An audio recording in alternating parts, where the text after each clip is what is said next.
start streaming, and we are. I'm going to say we're live anyway. There we go, we're live. Of course Hey, live. what's going on? Adorama TV, Seth Miranda here. Hey, David Bergman here. I'm going to ask David Bergman a bunch of stuff. David Bergman.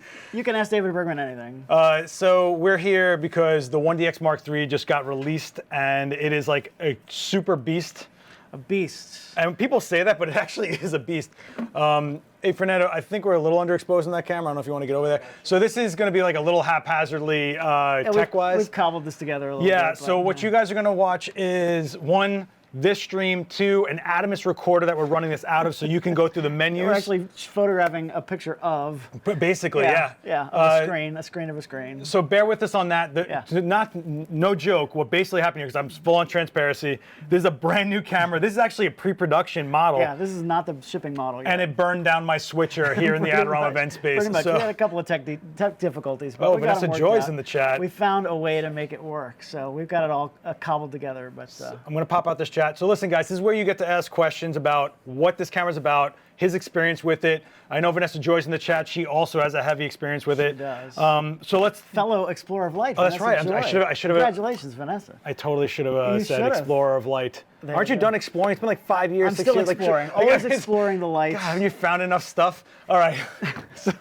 Always more to explore. All right. So I got this camera, gosh, it's been a couple months now, right? Canon sort of came to me surreptitiously and we're like, we want you to play with the new camera. Surreptitiously? It's a big word. Did you just learn words to make yourself smarter than me? You can look that up. Look how much whiter I am than you, by the way. Look at this. I'm so glad to have him here with me, just to give me, Well, let me give you my synopsis, because you're going to be like, you're Canon. You are Canon. All right. I mean, I don't work for Canon, but obviously I have a relationship. Last time I saw Canon. you were on Canon stage at I Imaging. do speak for Canon. And you were shooting with this camera. Yes. First of all, it was performing phenomenally. Amazing. I don't care what you guys buy out there. I don't. And I don't take sides with brands. But I will say that like everything that was put into this camera, it sounds to me like Canon listened to what pros want, high-end pros want, the speed, the talkability to other devices, the resolutions that we need out there, and the newer technology, the CFast cards, all that stuff. It just seems like they were like, let's take the gloves off and give people what they really need as a pro. So I mean, let's be honest. This is not an entry-level camera, right? It's not inexpensive. It's for working pros, right? Especially sports photographers, wildlife, photojournalists, people who need, durability. And I mean, this camera's going to last you a really long time. Yeah. And you need speed and just no compromises, right? So, most cameras, I mean, all cameras, there's always a give and take, right? If you pull something here, you have to give something there. This camera is as close as I've ever seen to something with no compromises in it. Yeah, I mean, these are the tanks, right? Like, these are what we call the flagships of the brands. This flagship. This is why I like, this was released at the beginning of the year. We're going to the Olympics. We're going to see this thing at the Super Bowl. I mean, it really was, first of all, can I just say, you just put a number 3 on here, and it looks like the same exact camera we just had. It does. I mean, it looks like the exact same body, and for the most part it is, and why is that? Well, I mean, this is a format that works, right? Those of us that I've been shooting for 30 years, and really this type of 35 millimeter type body really hasn't changed that much. No, it hasn't, right? no. I mean, it's gotten a little deeper. We had the grips on them earlier, with the smaller cameras. This has sort of the grip built into it. So this format works. I personally like to use a big honking camera. I'm the same with you. Right? I mean, especially with the lenses. I mean, I get it that if you're just going on vacation and you want to bring one small little camera, this is probably not what you're going to bring. But when you're out there working, I like having a big, heavy camera. The lenses I use are all big and heavy as well. Well, that's the thing. thing. To put a little body on a big honking lens doesn't make any sense to me. It's hard to hold. So that's what pros say, right? Like when we're working for 12 hours, 16 hours, and your hand can't get jacked up. You can't have things crushing your fingers. You have to be able to have an interface that's fast and breathable. I call it breathable, like the buttons have a nice spread on them. But not only that, but we look at this as a tool, not like I need a small camera to fit in my back in my case so I can go to Bali. You're not putting this in your purse, right? It's not happening, right? But aside from that, I think the speed is the first thing that people are looking at. So we have 20 megapixel sensor here, right? Yep. So it is the same megapixels as the 1DX Mark II, but that's kind of deceiving because it's a completely new sensor, right? It is the same megapixels, and again, like I said, there's always a trade-off, right? So Canon, I think, decided to go with that size because they've sped everything else up, right? So I personally, if I'm shooting sports, I'm shooting lots of frames a second. I'm shooting thousands of frames. I'm shooting concerts. I'm shooting thousands of frames. I don't need 50 megapixel images. of that type of event. 20 megapixels is perfectly fine for me. And again, it is a completely new sensor rebuilt from scratch. So well, it's not only just that, you're also not just keeping these images. They have to go to Wire, they have to go to publications, they have to get out there fast. And that means emailing them, Dropboxing them, whatever you need to do to get them across to your client. That's why I call these press cameras, because they can take a beating, you don't care, you're slinging around, and you're there for the speed. You don't want to miss the moment. You don't care about how much resolution you have for the after the fact, because you already shot it, you're off to it, you're on the next shot. Right, and let's be honest here. I mean, 20 megapixels is still an awful lot of resolution. I mean, I've had Sports Illustrated covers that were shot on 4 megapixel, 8 megapixel cameras. So this is plenty of resolution. It's not like a compromise as far as resolution. It's kind of funny where we've come. Like, when we used to sell like $8,000 cameras that are 4 megapixels, and we're like, whoa. Yeah. And now it's And you could do an awful lot with that. You can make billboards with that. A 35 millimeter frame of film scanned properly is about 25 megapixels on the top end. Okay. So we're talking about. But you're also going to see a lot more grain, and you're going to see. No, but I'm just saying, like, this is basically where we're at. We're at this. But so aside from that, so I have a 50 megapixel body. I've got the Canon 1DX. If I'm doing a portrait in the studio, I really am going to take the time to do that with a camera that gives me 50 megapixels. But for this kind of a camera, 20 megapixels is more than enough. But it's also the format. So we're talking about the high efficiency new format. HEIF is what they're calling it. Officially, it's called a HEIF. Sounds like an STD, so that but really, it's all right. I mean, we'll get deeper into it, but that format doesn't replace the RAW. It really is instead of a JPEG. If you want to shoot, if you're shooting JPEGs, most of us I think are shooting RAW files exclusively. Yeah. The HEIF, I guess, is cool because it's going to give you a lot more. Flex. There's more bit depth and there's more. There's more quality there, and it's a smaller file. Right. But for me personally, honestly, it doesn't make that much of a difference. So, because I'm shooting RAW. so they're saying in the chat that they have 1DX Mark IIs. What do you think is the biggest difference? So let's go through some of the big picture points here, right? Of what's improved and what's different. I mean, the biggest thing for me. So again, I'm a still photographer. I shoot a little bit of video. We'll get into the video a bit as it comes up. Which the video is monstrous, by the way. The video is a huge jump. So yeah, if you're a video shooter, no question, this is a huge jump. For a still shooter, the biggest thing in my mind is. One of them is the autofocus. I mean, autofocus in the Mark II is really good. I've been using that camera for 5 years now, and it's amazing. I've never kind of said, oh, this autofocus is too slow, right? But somehow they've improved it. And the way they've done it is what Canon calls it is a deep learning, what do they call it? Deep learning algorithm or something inside of this camera. Deep learning hardware, there's actual... It recognizes that you're looking at a person and there's a head. It recognizes that you're looking at a person that has head detection. So instead of just face detection or eye detection, it actually can recognize there's a human form. They put hundreds of, it's crazy, right? They've put hundreds of thousands of images into this thing, and it can identify a human form. So when you're shooting something like sports, it's amazing because it will recognize where the person is instead of where the ball is, or somebody riding down the street, a motorcycle race, right? Yeah. Or somebody riding on a bicycle. Instead of focusing on the front of the bike, it'll actually focus on the person. Well, forget about that. Like when you were shooting on our video, the D'Angelico video, I was watching you shoot, and I saw the singer turn around, and it's staying with the head. It's not just looking for a face. It's not it wasn't jumping to the guy behind him because the face was there. I was super impressed with that. It was with you while you were working. It really does a good job. And it means also you're making some changes in how I shoot and how we shoot because now, I don't like to let the camera make too many decisions, right? I'm sort of a control freak, and I want to usually tell it exactly where to focus. But now with all these new detection algorithms in here, it really I can let the camera sort of make some of those decisions. So a few more things just as far as comparing to the old. Did you just say you like to get lazy? Is that what just happened? I mean, I've never really trusted the camera to do that for me. I'm the same with you, lock and compose. I mean, you just don't, but I'm starting to do it more. It's a transition. It's not going to happen overnight. But here's the thing, what I think is really cool about it is that they made the transition easy. Same batteries, you're in the same mount. Like, you're not jumping a complete system. If you were working with the 1DX Mark II and you just want that upgrade. If you're buying this camera, I mean, most likely you have EF lenses already and you have your system and everything in place. It's a really seamless transition.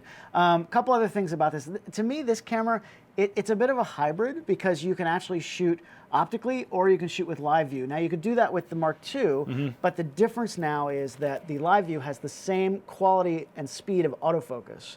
So in a way, it's kind of like shooting with a mirrorless in a way because you can shoot with the mirror up to the live view and you've got the same quality dual pixel autofocus. I actually don't know if it's called the dual pixel because it's a completely different autofocus sensor that's in there, but it's the same quality, and it really does an amazing job. Now that's going to take some getting used to if you want to shoot that way, but let's go over some of the differences. Really quick though, the head and eye detection only works in live view, or it does in the viewfinder? So head and face detection works in both, optically or with live view. Eye detection is only with the viewfinder. Yeah, I'm sorry, with the live view. I know where you guys are thinking that like there is no sensor when you're looking at the mirror, but there actually is a processor reading what's going through that glass, and it's going like, oh no, this is what I'm tracking. You just don't think of it that way because you're thinking of a mirrorless where it's constantly a computer recognizing. There's a separate autofocus sensor in there when you're shooting optically, and it's down below the mirror box, and I don't really understand all the tech, but when that mirror flips up, it's there, and it's actually reading that. That's how it reads the autofocus. Yeah. So when you're shooting live view, it's a completely different system. It actually reads directly off the sensor in, with complete full autofocus, which the other cameras didn't have. As far as speed, just staying on that, when you're shooting optically, 16 frames a second. Which we actually have a clip of you like holding insane. at the, which was, it's really fast. It sounded like a sound effect. It didn't even seem like it was really happening. You know what? They've rebuilt the mirror box too. It's completely different, so it's a little quieter. I mean, it's not quiet. You're not. It's a slapping mirror. But it's a kind of a smoother sound. And then if you do shoot live view, you can shoot 20 frames a second. But this is also something you should touch on, is that 16 frames a second mechanically is no joke, because that means there's no rolling shutter. There is no chance of wonky arms or egg-shaped wheels on a car. You're dealing with mechanical shutter. But here's the thing: when you're shooting live view, you can also shoot mechanical shutter. 20 frames a second, full autofocus. Why are you telling me like I'm offending you? Jesus Christ, man. You guys, I know, 20 you're crazy. frames a second with a mechanical shutter. So when you're in live view, you can choose if you want to shoot the electronic shutter or the I feel like you've been waiting shutter. to say that for like so long. Like, you don't understand, man. You don't get me, man. This camera has Cures World Hunger mode. World Hunger, yeah. No, but when you're in live view, I mean, I never really seriously considered shooting live view before because there were too many compromises, right? Yeah. It didn't have the complete autofocus, and it wasn't really a speed up. This now is basically the same as shooting optically, but it's faster. It's 20 frames a second, and you get full coverage autofocus, which when you're shooting with the optically, the way that focus system works, it's a smaller area in the sensor that you can focus on, that you can use the autofocus. When you're live view, you can shoot, it reads 90% horizontally and 100% vertically. So basically the whole frame that you can have head tracking and all of that kind of stuff. Let me bring up one elephant, because this has been come up, and I'm just going to throw it at you, and I know you can handle it. Bring it on, bring it on. So we shoot live through the back screen. Yep. It doesn't articulate. As a pro, It does not articulate. What do we really think about that? For me, I use a D850. Yeah. I've never flipped that thing out in my life. Yeah, it's very rare for me. I mean, I have the EOS R with the articulating screen. Honestly, it's my first camera with an articulating screen. It's nice in a couple of scenarios where, if I'm shooting something down really low or really high. Most of the time, I mean, if we're using this camera, we probably have some experience, and I can do a Hail Mary and kind of know how that To me, it's another thing that I could possibly break if I smack my camera around. Right? And these are built to be tanks. They are built to be tanks, and something like that's hanging off the end, I would be worried that I would break it off. And the buffer they're asking about. We'll get to the buffer. The buffer is incredible.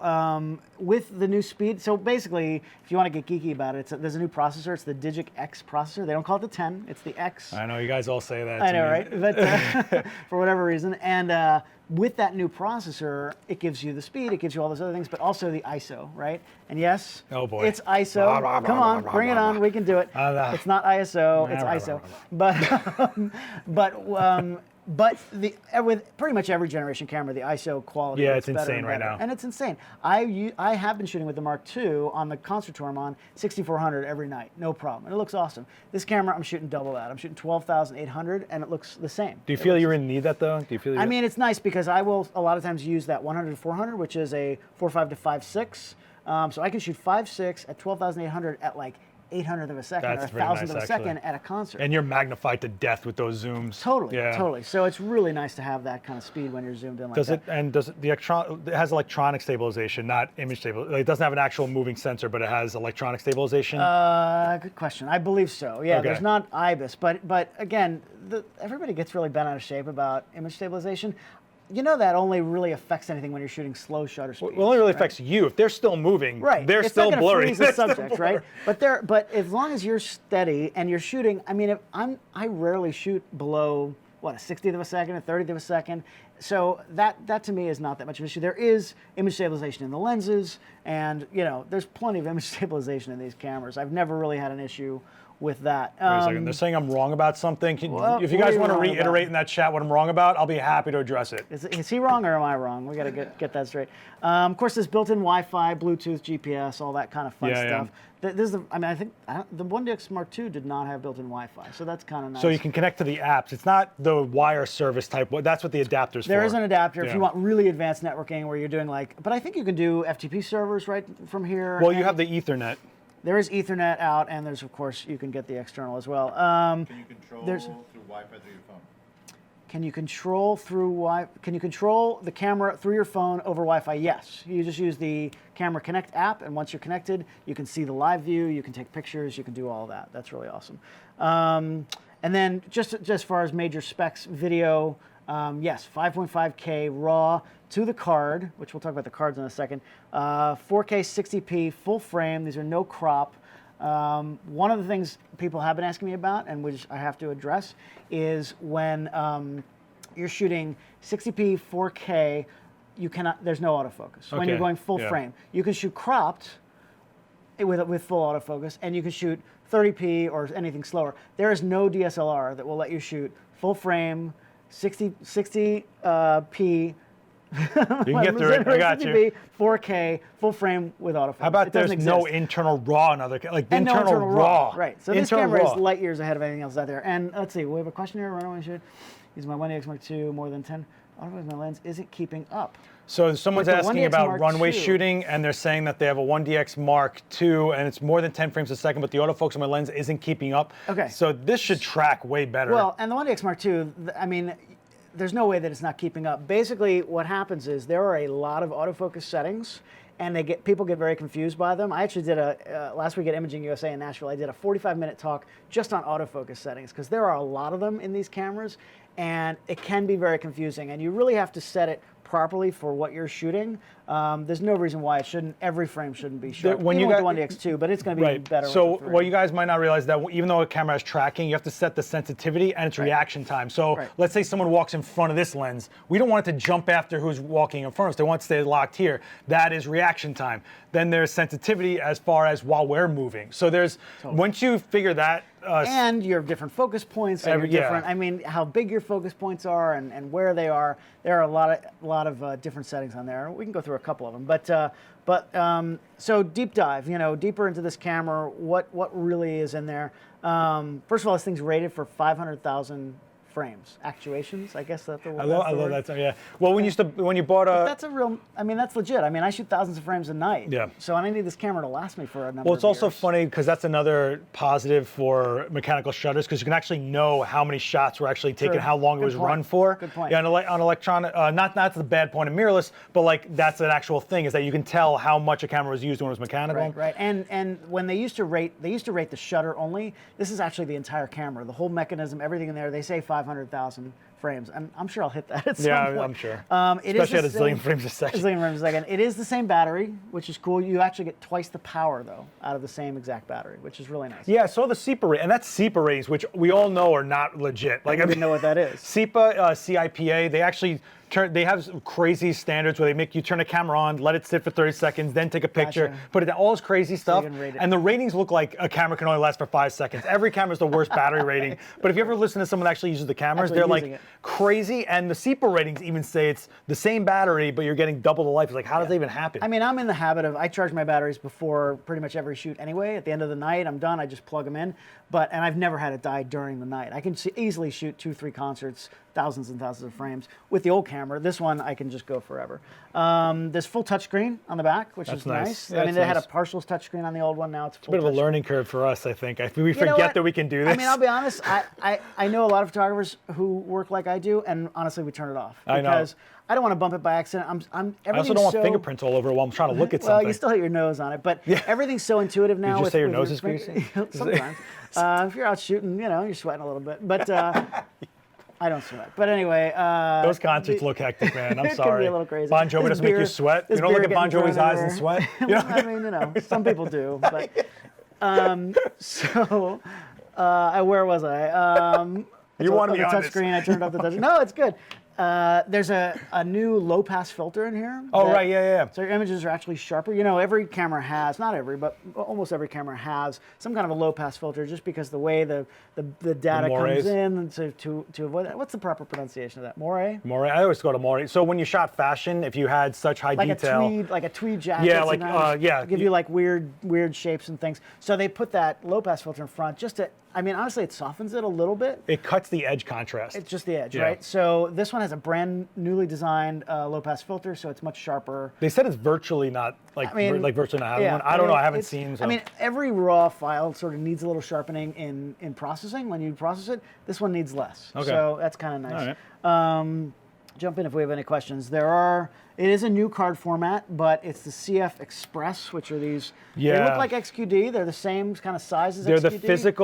the physically the same as XQD, but they're but a different protocol. You can't put XQD in here. No, they're different protocol. But CF Express, these things are crazy fast. So one of the reasons they went with this, and by the way, 2 slots and they're the same, which Yeah. is nice. Yeah, Because yeah. the old camera had one CF and one CFast, which I hate having 2 different kinds of cards. Let me just stick with one card reader, and I don't have to worry about different card and I formats. personally believe this is the memory that's going to take over. It's better for video. It's faster. It it's makes so buffers fast. irrelevant almost. Right. I mean, it's insane. Well, let's talk about buffers. So the old, the 1DX Mark II, the buffer, so the 1DX, the first one, I think the buffer was, I don't know, 30, 40 frames or something like that. It used to run out pretty quickly. And what we're talking about, as you know, with the buffer is when you hold down, you shoot a whole bunch of pictures, and then the time it takes for it to write from the camera to the card to clear out that Before you can even space, use the before camera. you need it, and it would slow down, it would start to stop and stutter.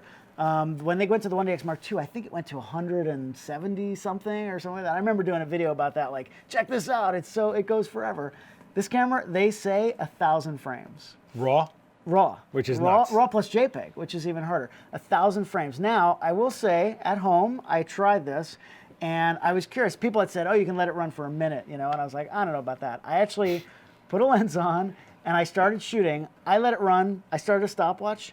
At 2 minutes, I turned it off because I was bored. It ran for 2 minutes at 16 frames a second. This was optically, without stopping or stuttering. And I did the math and looked at how many frames I shot. Where did I write that down? It was 1,926 frames in 2 minutes, and I divided it. That's exactly 16 frames a second. Like, I couldn't have timed it any better, just by sheer luck. Yeah, that's I crazy. hit at 2 minutes, and I shot over 1,900 frames without it stopping. Yeah, the buffer becomes irrelevant at that Irrelevant. point. So Buffer it's- is a non-issue. If you're a sports shooter and there's action happening, you don't want the camera to slow down, right? You just want to keep shooting, and you can decide later. I remember back in the old days, shooting film, we had 36 frames. I remember shooting playoff hockey in overtime, and there's a scrum in front of the net, and you have to shoot, but you have to save frames for, think in about- case there's a celebration, and so it was like this always pull. Now it's irrelevant. You don't have to worry about it anymore. You just shoot away, and you can Not even that. choose So later. you flip up that mirror at 20 frames per second, right? frames a You are 3 frames away from basically video.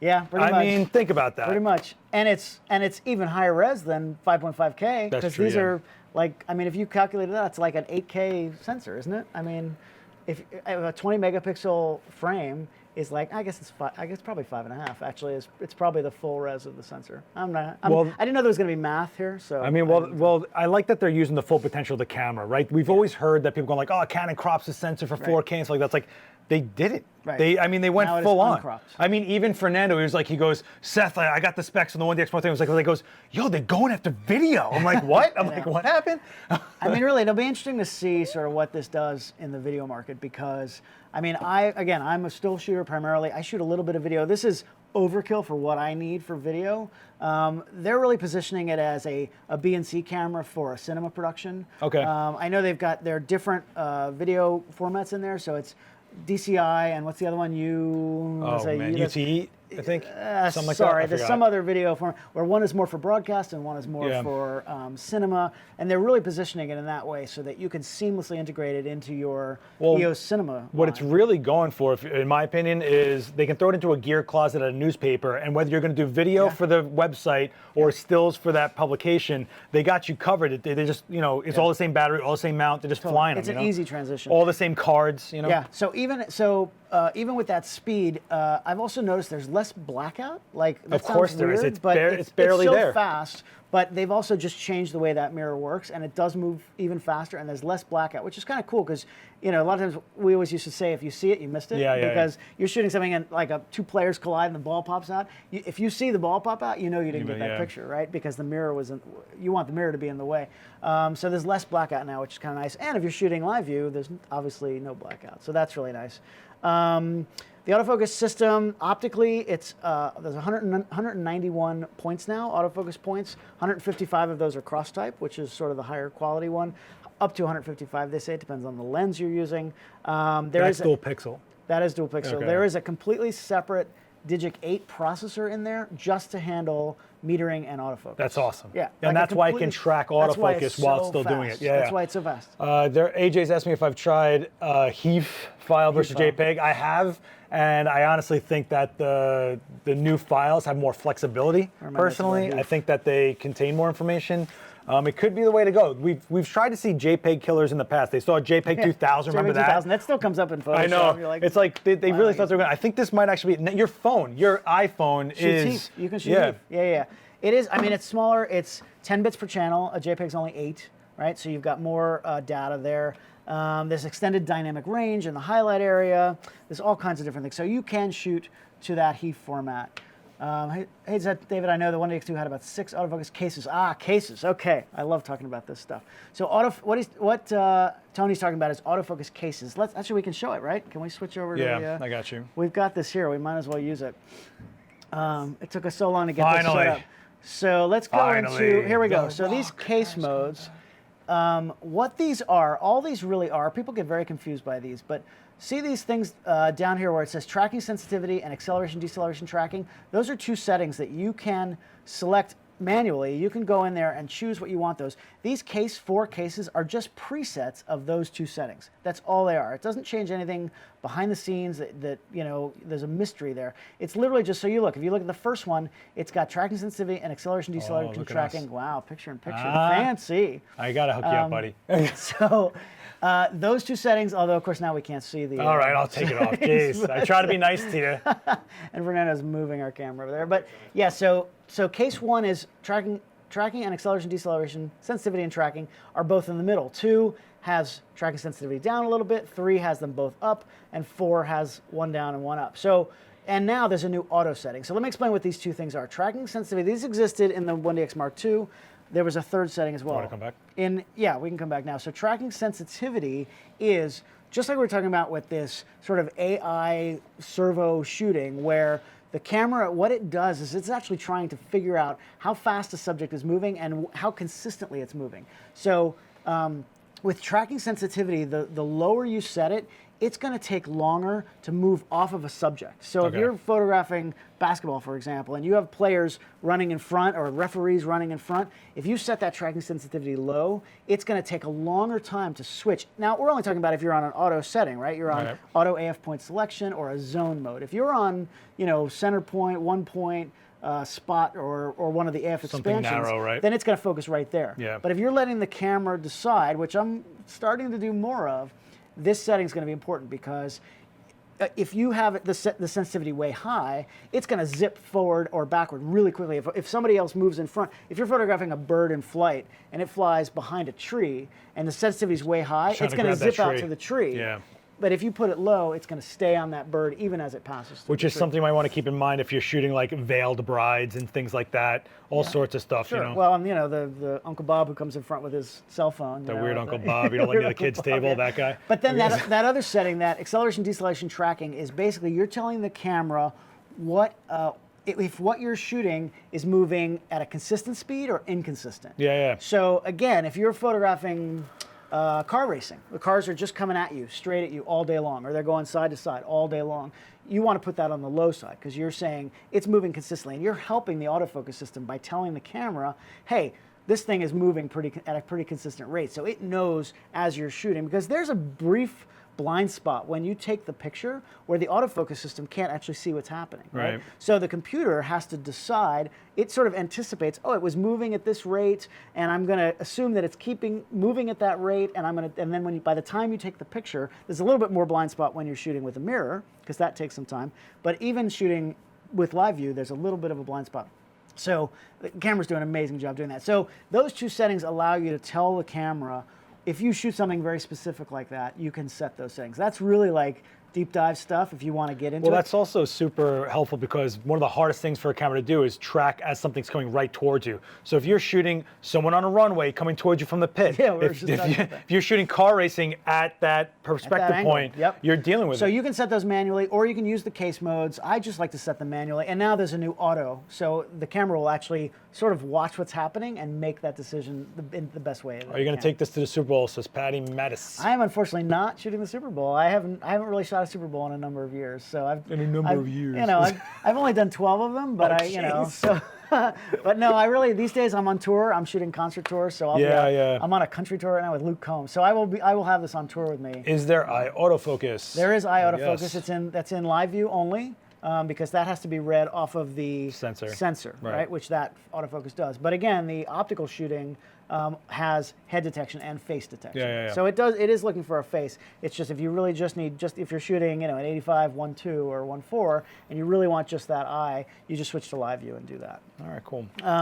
So what else? The smart controller. There is a new. Yeah, that's my super favorite. Yeah, so on the back, where you do if you do back button autofocus, which I do all the time, now where your thumb is, all you have to do, there's a Let me try to zoom in on it. Hold on. I'm going to get up and try to zoom in on this. Technology. You can Turn the camera. It has the. We're going to zoom in. There we go. Let's turn it around. Hold it up. Hold it up. Attaboy. Look at this. We have the technology. So this button right here actually has an optical sensor on it. So when your thumb is on that and you want to move your focus points around the frame, all you do Wrong button. is sort of, am I on the wrong button? Oh, sorry. There you go. There you go.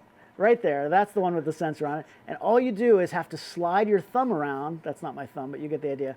And it will move your autofocus points really, really easily. You still can set it to go to the controller if you want, the joystick. But I'm all about, when I'm taking pictures, I don't want to think about the camera, right? I want to pay attention to what's happening in front of the camera. That's really the secret to making great pictures, is to forget about the gear and concentrate on what's happening in front of the camera. So that alone is a huge time saver by just being able to move that focus point by where my thumb already is. Yeah, I'm actually super jealous of that. I'm not going to lie. Yeah, I couldn't believe they pulled out of that. But I will say something interesting. but, yeah. Something interesting. People have asked me, "Oh, can you turn that off?" They'd be worried about it moving around. Yes, you can turn it off if you want. You can turn off just the vertical one because there's one on the vertical grip as well. You can also adjust the sensitivity of it too. So if you pull your finger off, it won't kick it. Yeah, actually, the sensitivity setting, really, what that does, I think it slows it down. I don't think it actually changes how sensitive it is, but more it's how fast it moves around. But here's what I do. So here's a little secret. With the 1DX Mark II, I had a bad habit, as I just did there. I have a bad habit of using the star button instead of the autofocus button, just because my thumb is there. So you program it? And I programmed both of them to do the same function. Well, now by doing that with this camera, I can choose if I want to use the one with the smart controller, or I want to use the one without. So it's really easy to switch. If I'm locked in on a center focus point and don't want it to move, I just use that star button. If I want to move it around, all I have to do is switch over to the AFI. So he's asking, when using the autofocus on optical point, does the lower one ignore accidental hand movements until you go into portrait mode? So the lower one you can actually turn off. There is a Okay. setting to turn that off, that vertical one, for exactly that reason, because your hand does sometimes rub up against it. Does it work with gloves? So there is I did read about a sensitivity, something with a sensitivity setting that I'm forgetting now exactly which one that I'm was. sorry, we missed this one. How silent is the shutter mode? So when you shoot, and by the way, just to finish that, there is some kind of a sensitivity setting that I don't remember offhand from my notes where it will work better with gloves. I mean, obviously gloves are always going to be a bit, because you can't actually have any tactile contact. But silent shutter, we didn't talk about that. This does have silent shutter. All you do is you go to electronic shutter with live view, and it is completely silent. Completely silent. Literally, there's no click. There's no. It's a mirrorless at the point. It's a mirrorless at that point. The mirror's flipped up. It's out of the way. You're shooting live view directly to the sensor. They're saying silent shutter with mirror though. Yeah, they're asking about the silent No, shutter. I mean, so you can't shoot silent shutter with a mirror because obviously the mirror has to move, right? So that mirror makes a sound when it flaps up and out of the way. So Yeah, if you're trying to shoot silent, you have to go live view. But again, live view in older cameras, there were some concessions. You have to give up some autofocus or some speed or other things. Now you're actually gaining things. Yeah. More autofocus coverage and faster frames per second. So it's been pretty nice. Which is better, tracking a basketball player, case 2 or case 4? Oh God, I have to even look what the cases Wow. are. I'm not even sure what they are. Again, for basketball, what I would do is bring down your tracking sensitivity and bring your acceleration deceleration tracking up. So I'd be looking at case 4 right here. Now again, you can go in manually. Well, this is what I like to do. You can hit here and you can go ahead and change these individually, however you want. But if you just want to go with a case setting, I would go with case 4. I think that's the one because tracking sensitivity is low, which means if somebody jumps in front, it's going to be slower to change. And its acceleration deceleration tracking is high because they move erratically. They don't move at consistent speeds. So that'd be the best one for basketball. Silent shutter, there's a new clarity setting in there, which really, again, just affects the JPEGs or the HEIF files. It's a processing. You know what clarity is. It's a processing in camera, but that's kind of nice. I mean, I don't shoot JPEGs directly, but what people don't realize is even though it doesn't really affect the raw file and you can change it afterward, it does affect how it looks on the screen. Right? Oh, so I interesting. will, a lot of times, if I have a client over my shoulder or if I'm shooting to a monitor, It gives them a wirelessly, closer idea. you can tone it up. Sometimes I'll bump up the saturation and the contrast and just make it a little more punchy, and clarity is going to help with that. Tyler, we'll be getting to the video features. There's just so much. There's I so mean, much. I'm not kidding. It's like, look at this, like Torah that he wrote. Look at this. I'm davening now. Yeah, now you screwed up my order here. But anyway. Oh, all 3 papers. Oh, yeah. no. I should have put page numbers. But anyway. Is that whiteout? What did you do here? What is that? So we didn't talk about Flash. There's a new, what is it? Download time with the new cards. I mean, I haven't timed it, so but huge. it's crazy fast. It's so crazy. You use I have card readers that are USB-C. Yep. CF Express, USB-C directly into, Yeah, we're getting to a point where all these are becoming non-relevant. Like everything's getting the speed of the cards. The buffers become irrelevant. We have USB-C working crazy. Yeah. I mean, it's insane what's going on USB-C is now. everywhere now, so it's really a non-issue. We're back on case settings here. Case settings. AI servo mode, correct. Single shot is not affected by the case settings. Correct. So this is all we should have started with that. When you're shooting autofocus, if you're shooting anything that moves, you want to be on AI servo. You want to be on servo. Single one shot is basically once it finds focus on something, then it stops. Then it stops focusing. So what I always teach people is that I use AI servo 100% of the time because if you also use back button focus, which means you're taking the focus function off of the shutter is now just taking pictures, and you can set that in your custom controls. Basically now your shutter is only for taking pictures and you use the back button for focus. Once you set it up that way with AI servo, if you're pushing down that thumb button, your focus is active. It's constantly on. It's on the subject that's moving. It's going to stay with you. If you let go of that, it's going to lock, right? It's going to stop focusing. So it's basically focus on, focus off.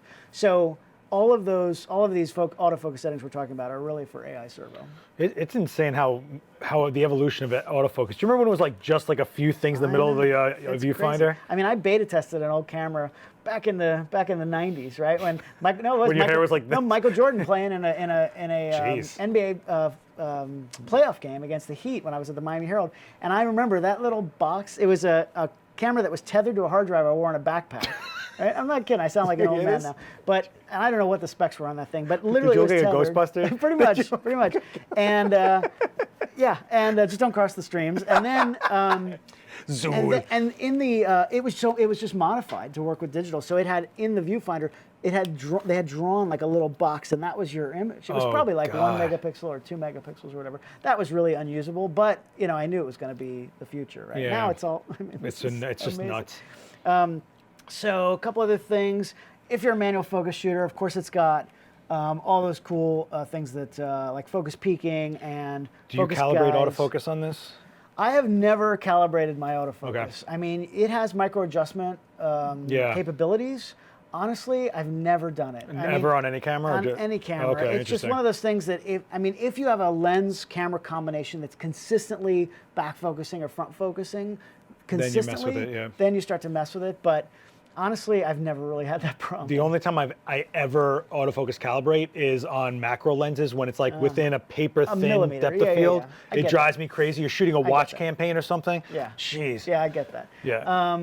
Things like the flash system is actually really improved. We don't talk about it too much, but there's all kinds of things now like the face detection and the head detection actually helps with flash exposure as well. So it meters off of the face it rather meters than the off clothing. Face rather Right. than So the if you're wearing a clothing. black shirt like this, it could overexpose your face easily. A bride wearing a white wedding dress, right? And you want Yeah. to just shoot auto flash, it'll see the face and it'll expose for the face, which is really cool. There's also a bunch of other deep settings in there where, like, if you shoot a burst of flash pictures, you can have it decide to keep the same exposure from the first frame.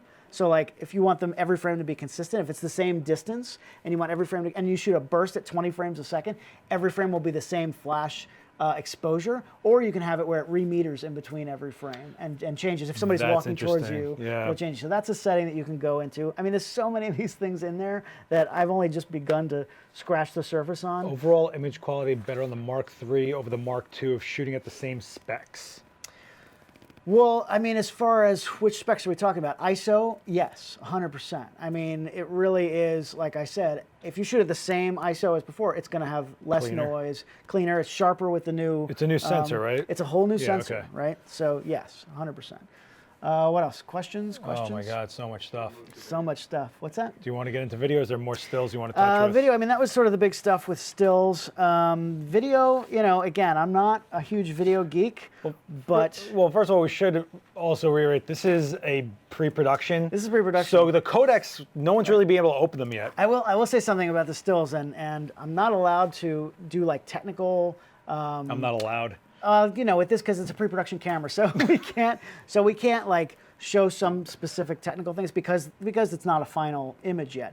But I will say something that has vastly improved is rolling shutter. So here's the thing: every camera that shoots without a mirror has rolling shutter, right? It just does. There's Even no ones such thing that- as global there- yet. there's Well, there is, no- but not on this No, level. in a DSLR, nobody has a global shutter yet. But the reason some cameras, and there are very few that are good with rolling shutter and banding, the reason those cameras are better is because the processor is faster. So what happens is, you know, it reads the data off of the sensor, Yep.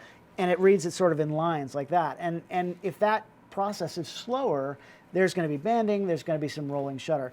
This camera, that Digic 10 processor is so much faster than anything before it that I have done preliminary tests with this, and I can say rolling shutter, I mean, well, you can't say it's completely gone. I mean, helicopter blades, of course, you're going to see it. Yeah. But with any day, people ask me about you shooting sports with rolling shutter. I didn't see it at all.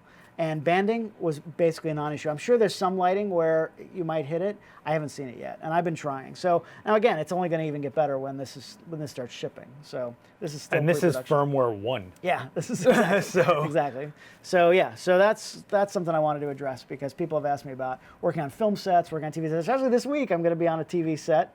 So I'm with the guy I'm touring with, Luke Combs, is going to be on Saturday Night Live on Oh, yeah, Saturday. you were just telling us that. So I'm going to be with him there. I probably won't be able to shoot on set because I don't work for NBC, but I'll be backstage and everything. But I'm going to see if I can You're going to make some friends. make some friends and see. You're if like, I can- hey, you like Bon Jovi? No, No, I'm going to be like, want to see this 1DX Mark III? oh, that's true. Yeah. So I in want to the see how wild. that works in. You have to give in this a back? TV setting. I mean, I'm going to keep it till they ask for it back, but we don't have an exact date on when I'm supposed to give it back. But we'll see when they come knocking on my door. But I've already ordered it. So. I've heard you convert the HIF files to JPEG in camera before exporting. Do you just export the HEIF files? HEIF. Convert the HEIF files to JPEG in camera. So there are some processing tools in every one of these cameras yeah. where you can convert RAWs to JPEG. I assume you can probably go from HEIF to JPEG. I don't know why you'd want to. If you choose to shoot HEIF, you probably want HEIF. If you just want JPEG, stay with JPEG. You probably could export whatever you want, but I'd rather do that in post anyway. So if I'm shooting HEIF, I'm going to open that and then I'm going to save it out. Yeah, I mean, Is there a time-lapse setting, movie setting, like in the 5D Mark IV? Time-lapse. Time-lapse. I believe no. I do not think there is an intervalometer built in here, which not sure why, but there is not. I have no idea. Yeah, I have no idea why. There should be. I have an external Canon intervalometer to be able to do that. So let's jump into video for a bit. One of the major thing about this, full sensor readout. So that means sensor, all no your crop. lenses are those lenses. They're not cropped. No crop. We have 5.5K raw internal. Internal. So this is the big thing, right? Is that now with these CF Express cards being so fast and that DigicX processor, you can now record. I mean, that's a crazy amount of data. Right. My computer can't read that. Well, think of it this way. You're also looking at 10 minutes of video on a 256 gig card, which is basically like the old film reels. Right, yeah. So it's kind of like, What's old is new again, right? yeah. So, I mean, do we need it? I mean, do we need 50 megapixel stills? You know, it's one of those things where Yes, I think I need it. If I was, I mean, I think if I was shooting a feature film, I would want that, you know, because then you can always downsample and do whatever. I think the big deal is that you're actually using the whole sensor, because before, when you went to 4K and you cropped, every lens you got that was wide is not wide anymore. Right. Totally. Yeah. No. I mean, you can shoot cropped if you want to get that extra range, because it is such a big sensor. You can use smaller pixels, smaller area, and still get 4K. Right. But if you want your 14 millimeter lens to look like a 14 millimeter, it is going to be full frame on there, which is really nice. Full raw or raw light? Full raw light. This is video? Yeah. No clue. Do you have any idea? I don't even know what that raw format is, honestly, to tell you the truth. I mean, it's the raw data that's being captured by the sensor. I'm honestly not sure how it saves that out, to be honest with you. Yep. But that's pretty much the big stuff. Well, we also have autofocus in the video, Yeah, I mean, all of those autofocus things that I've been talking about, that applies to video. except for the 60 frames. So 60, let's just, again, the only one, 60p, 4K, full frame, does not autofocus. the biggest, fattest files you could think of. Right, because it's just, I mean, It's just so much. so much happening there, and it really, and again, there's no camera that does that. There's No, nothing that does no, that. And you can shoot cropped. If you want to go 60p at 4K, you can shoot it cropped with full autofocus. Yeah, You can and absolutely do these are specs that are happening now at release. We've seen things evolve over time. We don't know what's coming. Yeah, who knows what's I coming. mean, firmware though has changed a lot of cameras. Canon themselves have changed the raw the frames. The FPS for video in their mirrorless cameras with just firmware. Interesting. We Yeah, don't yeah. know what's going to happen. So And I mean, this, again, I look at this camera as 30-minute limit? Sort of a hybrid. Yeah, I believe it's 30. I don't know yeah, if it's the on all reason there, formats. if you guys don't realize, when you see that 29-minute limit, there's a reason for that, and that's usually because if this went over 30 minutes, hot. it becomes an import tax tariff, and that that interesting. raises the price of the cameras. Interesting. So a lot of the reasons that you see that limit, they go, oh, we can't do it. No, it probably could, but they can't do it for In the tariff US. reasons. Interesting. Yeah, Interesting. it's like unlocking or whatever. Yeah. But all those, what were we talking about? All those autofocus settings and all of that applies to video. And by the way, if you shoot 30p, of course, full autofocus with all of that. Which is really impressive with that much resolution and how much it's processing to still be able to figure out what it's looking at. Totally. Is nuts. Somebody asked in the age of mirrorless, is there any key reason why Canon chose to go with the traditional SLR/hybrid? Well, Here we go. Look, I was not in. Why is there a mirror? I was not in Canon's internal meetings when this was being developed. I only found out about it a couple months ago. But I will say, as a working still photographer, I love still having a DSLR. I love the format. I love the size. I love the speed. I love really everything about it. I also like shooting optically. I like with you. seeing Yeah. with my eye what's happening in front of me. Now, there's plenty of use for mirrorless, and I understand the industry, a lot of it's going that way. But there are still a lot of people out there who like to shoot through and see with your eye. Let me speak to this just like a split second, because I still shoot optically. I have mirrorless cameras, but I do like optical for hard work. One, my eye has more dynamic range than the EVF. Yeah, if you're shooting a backlit subject, I can still see what I'm doing. EVFs, I can't. And also, unlike you, I shoot more in a studio, and I'm shooting theoretical light. So I don't care what it looks like in the live view, because usually it's using lower light settings to make that EVF look So as good as it it's just can. ambient. It's just ambient. Yeah, it's making it look as good as it can, but it's not as good as what I'm looking at in real life. So I kind of like having my optical, and that's just And where with I'm this, at. you have the choice. You can go either way. You can shoot live view and have Yeah. all the benefits of mirrorless, but then you can shoot optically also. Look, I don't know what Canon's working on. I mean, they've said that they will eventually come out with a pro mirrorless, of course, but this is a good sort of maybe peek into the future. I mean, there's a lot of technology in here that I could see in my own mind, and I'm not saying this from Canon, just from myself, applying to a future mirrorless, and it's pretty cool technology. But I still love having that optical. Yeah, I'm with you with the optical. It's just, and plus I don't know, like, when it's trying to adjust for what light is in here, just to make it so you can even see in there, Yeah. it just drives me nuts You're a right little about bit. backlit. I had an issue where I was strobing somebody. I was using flash to light them up, and it was against a sky, and the sky was blown out. But when I lit it, I was darkening that sky, and I couldn't see the face. I literally couldn't see the face. I had to move away from the camera with the mirrorless to take the picture, and that was Yeah, there were people on stage at imaging that were dealing with the stage lights and not be able to see what they were shooting, basically, because of that. So again, mirrorless is awesome, and there's some great use for it. But for those of us working out there every day and have been using this DSLR format, there's no. But it's there's no also change. easy to just say, this is the tool I prefer, and that's it. There's no right or wrong answer here. Yeah. It's a tool. I mean, What I'm happiest about is that Canon is still committed to the DSLR. That doesn't mean they're not working on mirrorless. They can work on multiple things at once, right? So if you prefer mirrorless, you stick with mirrorless. I love the RF lenses. I wish I could adapt the new lenses for the EF body. Believe me, I mean, there's Yeah. some amazing glass. They went kinda crazy there. That 2870 f2 is my That walk monster. around backstage lens because it's like having 3 prime lenses with you. It's a 28, a 50, and a 70 at f2, right? So, but yeah, it's a monster. But I wish I could use that on here. But but I'm glad to see that they're committed to both systems. do you guys have any last questions in the questions. chat? This is the last bit, so let me know if you guys have any questions. We'll try to address as much as we can right here. You know what? I can show a couple pictures here real quick. So I actually went to wanna go to that? basketball game. Yeah, let's go to the computer here just to give an idea of how this autofocus works. So this is a photo mechanic, which I use. I went to a St. John's basketball game a couple weeks ago to really check out this autofocus. Now, let's see if I can make this a little bigger. And what I wanted to do is see how this tracking works. Now, I was at a little bit of a disadvantage because I wanted to shoot the live view as much as I could. And I wanted to record video also, which I'll show that. So I had an Atomos, an external recorder coming out of it, and I was trying to shoot with that. And anyway, it was difficult. But from a simplest standpoint, like this is just a player walking. Now, if we zoom in 100%, that's tack sharp on the head, right? On Well, the what's face. your ISO? Oh yeah, let's look at my settings here. Let's see I what- am at, now again, we're not really supposed to pixel peep here, but just to give you an idea, I'm at 12,800 ISO. That's really clean, This is actually. this is a 400. I was using the 200 to 400 f4 with Okay. the has the built-in teleconverter, the big monster lens. I'm at 1/1600th of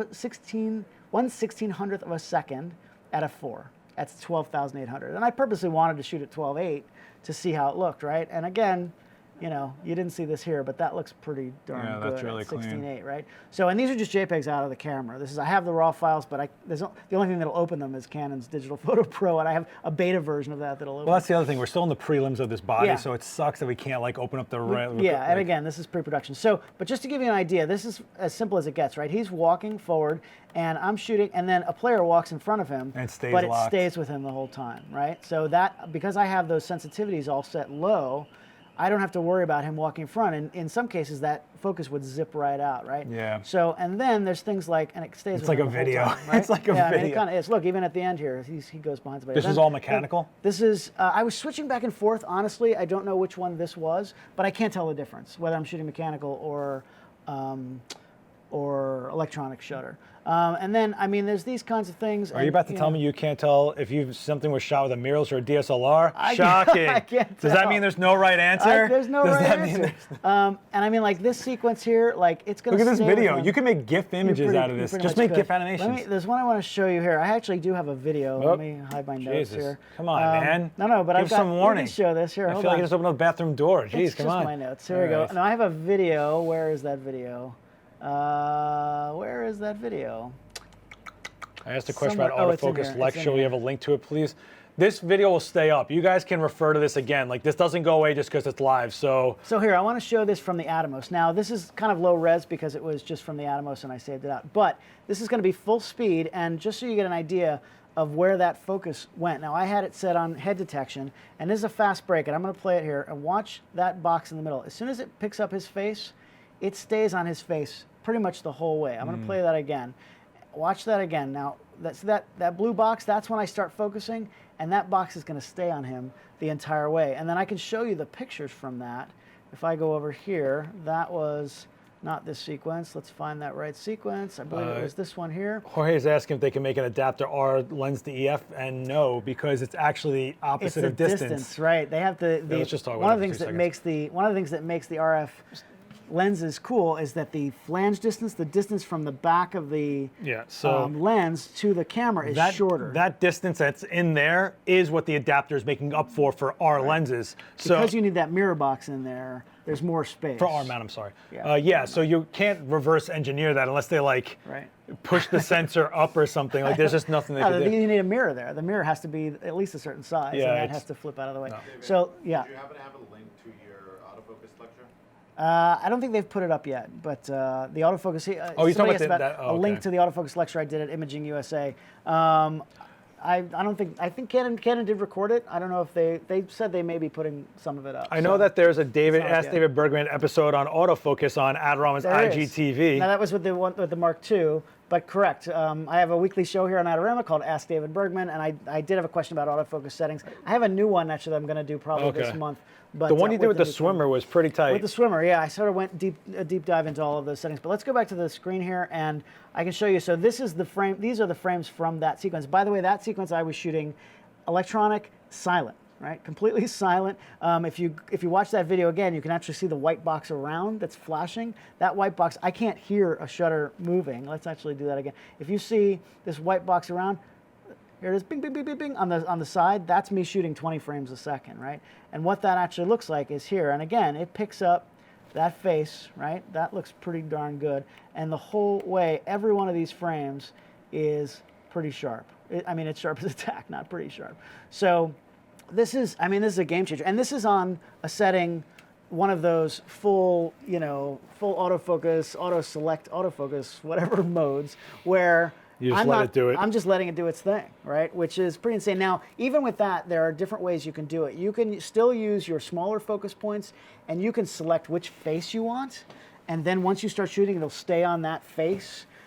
Because if you don't want to just do wide, and if there's 10 people there, it doesn't know who to select. So if you're shooting something like that, what I was doing with this is I was using the smaller points and then picking the face, and once it locked in on that face and the head, it stayed right on it. So even when he turns around, this could be a pretty good remote camera then. That's or you an have to interesting select. thought. Yeah, that's an interesting thought. I may actually try to do that. I do set up a lot of remotes for not so much for sports anymore, but also for concerts. Like the rafter stuff and all that. From I usually put one in the drum kit looking out, and it's a bit of a hit and miss because you never know where the person's going to be. It's actually a great idea to go to. You're welcome. I'm going to use that. I'm going to take royalties from every shot. I need to get a few more of these before I can put one up as a remote. But yes, Vanessa, we're still talking. Blah blah blah. Vanessa Joy. Vanessa, you should be here with us. But anyway, so that's that thing works pretty well. How did the camera know on the player? Yeah, so that's exactly what I just said. Somebody asked how did the camera know that I wanted to focus on that player and not on the one next to him. It's exactly what I was just saying, where I used the smaller, probably the AF expansion, which is the one I like, not the tiny little spot because that's way too hard to get. Like the zone you're talking about? No, before zone, the AF expansion is one dot with 4 or 8 around it. Oh, it gives you like a little off from the point? It gives you a little leeway. That's so if you just go a little bit off, it's not going to jump out right away. So you use that, and then once you're on the face you want and you start that servo function working, right? You're pushing down on your thumb, it's going to stay locked on that person until you let go and move to another person. So what if you're shooting twins? Twins. Well, again, you pick You're the welcome, one you Fernando. want. You pick the one you want. No, you know what my question was to Canon? So it's got all these algorithms of people's bodies and things. What if it's somebody who doesn't have arms or something like that? I don't know how that would work. You know, it's funny. You're going to laugh, but when autofocus first came out, they let me try a bunch of them out. And I shoot prosthetic makeup. Oh, there you go. go. I had a monster that had no eyes. I'm not kidding you. What did it do? It couldn't find it. Also couldn't find a prosthetic eye because it didn't look like an eye. But the head detection would work. And by the way, this is a seamless transition. Eye, head, face. It's seamless. So if you're shooting face detection and it loses the face because, well, you know, like a tennis player, their head goes down, a visor goes over their eyes, it can't see facial. It seamlessly switches still at 20 or 16 frames a second to head detection so that you don't lose that focus. Yeah, I think you guys could pick up on David's excitement about it. And the one thing about a camera that I think you have to remember before anything else, it has to make you want to shoot. Yeah. And if this is a jobber camera and it makes you want to go like, let's see what it can do kind of thing, it kind of gets you amped up. And that's like a little thing. This basketball game, I literally just really went to be able to shoot sports with it, right? Because I don't shoot that much sports anymore, and I wanted to see how it worked in a real world environment because I've shot hundreds of basketball games over the years. So the tracking system, how does it compare to the 7D Mark II? Yeah, the tracking system, how does it compare to the 7D Mark II? So I don't use the 7D Mark II, but I mean it's safe to say this is going to be faster, right? I mean, the 7D Mark II is a Well, the processor in this alone is 3 times the speed. Processor alone, I mean, those cameras have really good autofocus, but if you're shooting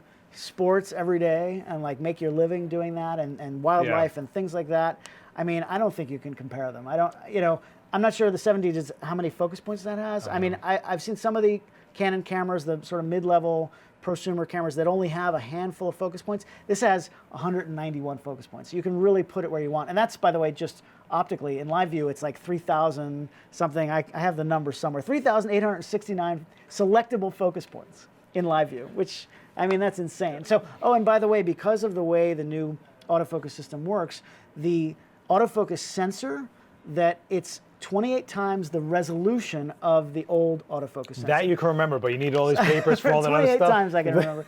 So, but what that means is, that doesn't mean that the file is 28 times the resolution, but the autofocus sensor is 28 times the resolution. So it's seeing a lot more data in between focus points and in between areas. So like sometimes cameras would have trouble with like diagonal lines and weird things like that. Do you remember the old manuals that's like, if they're by Venetian blinds, remember that whole thing? Right? They showed you the diagram, might have trouble because focusing. the old autofocus system couldn't handle that. This thing now, even, you know what this does?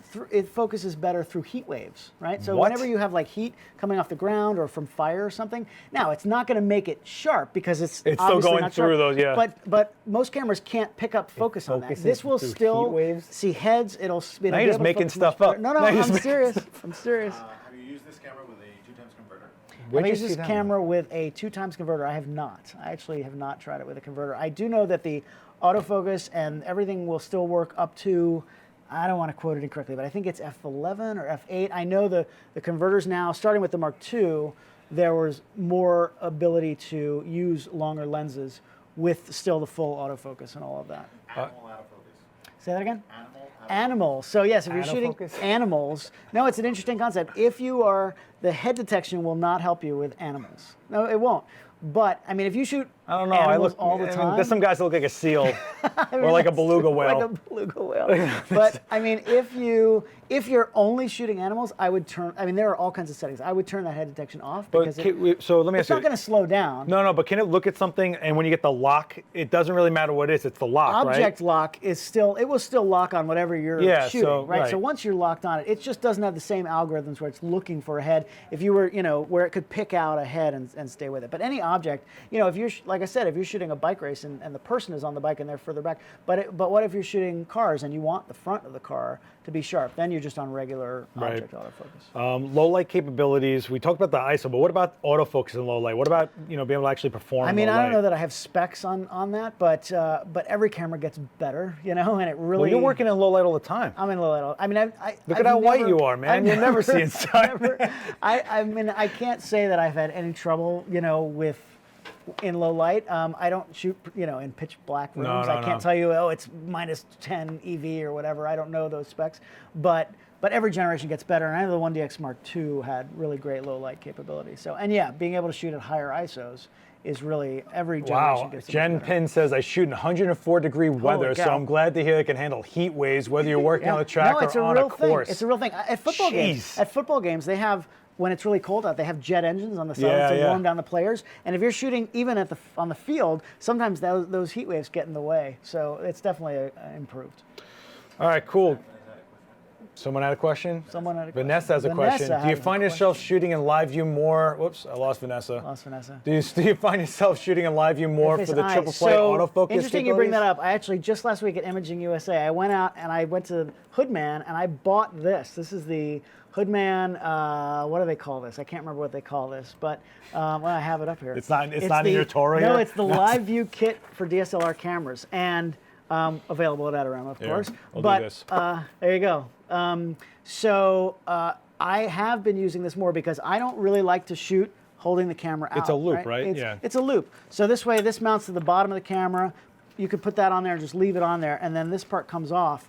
And once you put this on there, you put it right up to the back of the camera and you can shoot that way. So I've been playing with it a little more. Having that extra point of contact up against my head makes it a little bit easier to shoot. It's pretty much like being in the viewfinder, but I'm going to be doing it more to really try it out. Yeah, it's definitely something. That's got to be a learning curve or It is habit a learning curve. curve. It is a learning curve. I mean, look, the way I shoot, the first thing I did when I got this, I set it up exactly like my Mark II.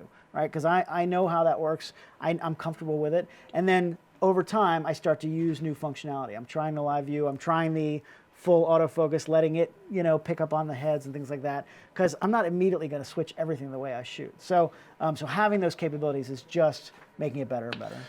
Finally, Vanessa is saying that it's -6 EV in live view and -4 in viewfinder. So Vanessa Joy says it's -6 EV in which? In live view. In live view and -4 in viewfinder. All right, there you go. Okay. Thanks, Vanessa. Appreciate that. Yeah. All right, so guys, I think we're gonna call it You've there. seen enough of us. Yeah, but, I mean, we can talk about this forever, but in the end, it's a new flagship camera from a legacy brand, one of the biggest in the world.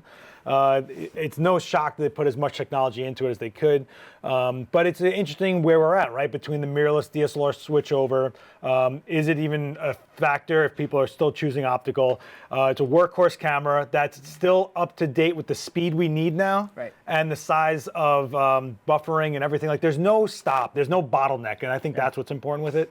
So I don't we know. should do it. We should hit the just hit it at the end here on the way. Just out. do it. Just do it. You Just do ready? it. Take it off the table.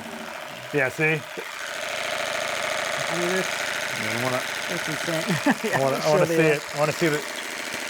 That's with the Jesus. mirror flapping. Wait, I'm gonna zoom in. Wait, Fernando, keep it zoom going. in. Fernando, zoom I'm in. gonna keep it going. Oh my God. Pitch it this way so we see the light in there. Yeah. Oh, there it is. Oh. And by the way, this thing's still going. Wait, it's giving me a breeze. All right, cool. Listen, Anyway. guys, thank you so much. If you're watching this on recording and not live, write a comment down below. David Bergman has no life and is happy to answer everything you I'll want be on there. right there in the comments. And don't forget, AskDavidBergman.com. AskDavidBergman.com. You can ask questions on there. I have a show every week. I pick the best ones and I answer them on future The best shows. ones. The best ones. The Well, be- you do I get some- repetitive ones? I get some repetitive. I get some that So are how do you pick the one? from my friends. they Grammar? send us Is it jokes, grammar that gets you? No, I don't care about grammar. I'll rewrite it if it needs to be. What time and day is your show? My show airs every Monday at 10 a.m. Monday morning, And 10 a.m. Rewind is every Monday at 2 p.m. on the Adorama TV YouTube on the channel. Adorama TV. Don't forget, On Shoot from the Adorama Pit. TV. Shoot from the Pit, yeah, I have a live concert photo workshop. I'm out on tour with Luke Combs, and you can actually come out and spend the day with me backstage. I teach you how to shoot concerts, everything about autofocus and all that, etiquette of concerts, and we do editing and we do all that stuff. And then you get to shoot the show that night with me, all access. It's a pretty amazing It's kind of like experience. band camp. You know what? I call it photo fantasy camp. Yeah, it yeah, really it's- kind of is. It's an experience. It It's an experience most people never would get to do. So you can. I'm saving up for space camp, though. Luke's been great enough to let me bring people out. So Oh, that's cool. 5 people per show. Shootfromthepit.com. You can go out and see Are you going to that. be at WPPI? I'm not going to be at WPP. Okay, I I'm am. on the road. So Yep. I know me and Vanessa will both be there. You guys can ask Vanessa anything you want about this camera as well. David Bergman, thank you so much for your you, time, buddy. Appreciate and you we will being see you guys next time later. See ya. I have to end this live stream manually. This sucks. I'm sorry, guys. High tech we are. Ah, here. there we go. Yeah, I wish I only had one of those cameras.